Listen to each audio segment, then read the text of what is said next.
Hello, my name is Helena, and today I want to talk with you about a subject that is rarely addressed with depth and honesty. Let's talk about those men who remain single for long periods, not by deliberate choice, but due to a series of factors that society prefers to ignore or judge superficially. This is a topic that deserves our attention and empathy, because behind each story exists a psychological complexity that needs to be understood.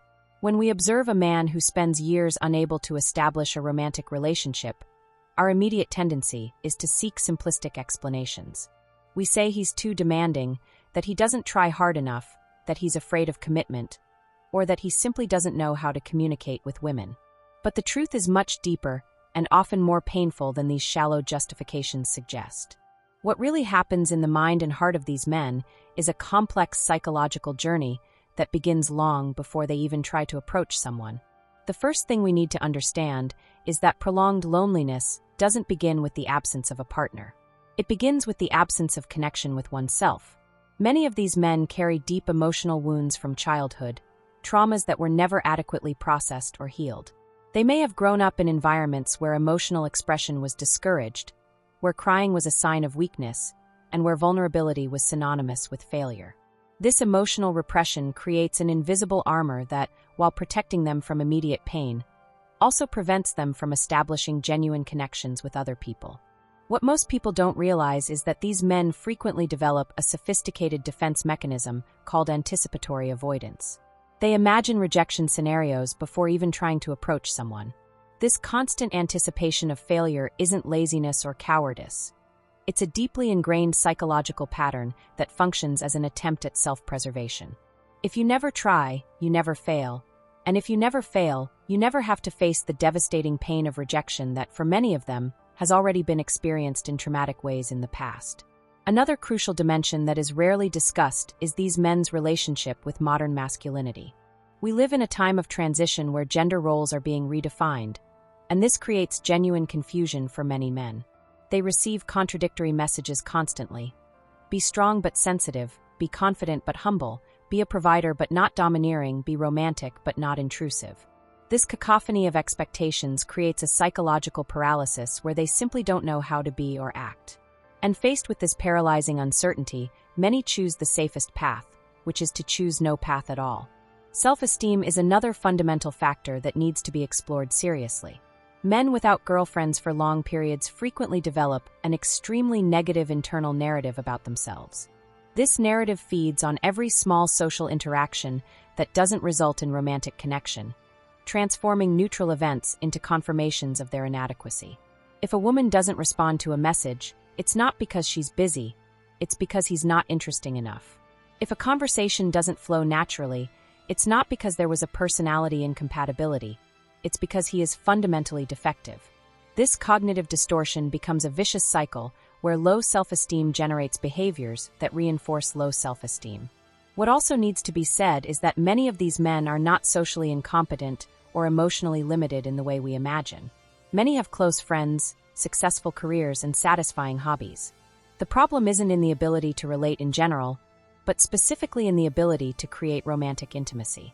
This difference is crucial because it reveals that the blockage isn't a generalized social deficiency, but something very specific related to romantic and sexual vulnerability.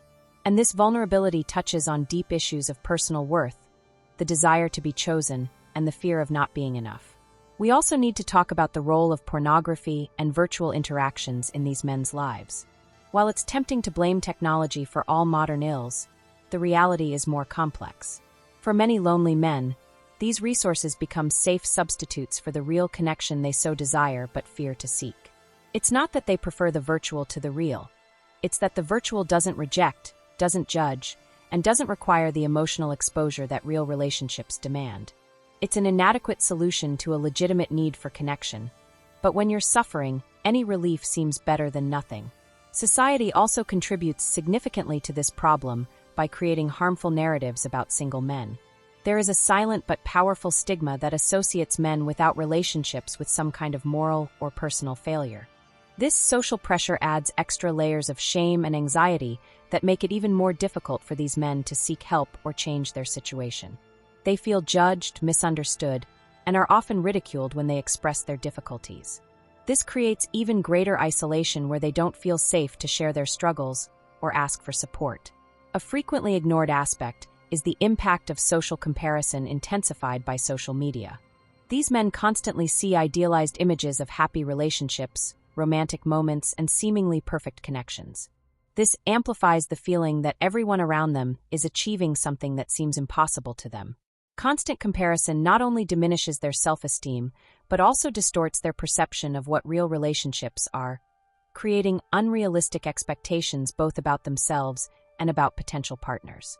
It's also important to recognize that many of these men develop ruminative thought patterns where they get stuck in endless mental cycles, analyzing every interaction, every missed possibility, every perceived failure. This rumination isn't productive, but it's extremely difficult to interrupt without adequate intervention. It's like being stuck in mental quicksand, where the more you try to get out, the deeper you sink. And this cognitive trap consumes emotional energy that could be directed toward growth and real change. Another crucial point that deserves our attention is the difficulty many men have in recognizing and processing their own emotions. When you spend years disconnected from your genuine feelings, it becomes almost impossible to share them with another person authentically. And healthy romantic relationships require exactly that: emotional authenticity, vulnerability, and the ability to be present with your own feelings and the feelings of the other. Without this emotional competence, even the most promising opportunities for connection end up falling apart. The fear of intimacy also plays a significant role that needs to be understood with compassion. True intimacy means being completely seen by another person, with all your flaws, insecurities, and imperfections. For someone who already carries a negative image of themselves, this prospect can be terrifying. It's safer to remain hidden than to risk having someone really know you and confirm all your worst fears about yourself. This dynamic creates a painful paradox where what they most desire, genuine connection, is exactly what they most fear. We also need to talk about the importance of therapeutic support and how it's still stigmatized, especially for men. Seeking psychological help isn't a sign of weakness, but of courage and self-awareness. Many of the patterns that keep these men trapped in loneliness could be transformed with adequate professional support, but shame and stigma often prevent them from taking this crucial step.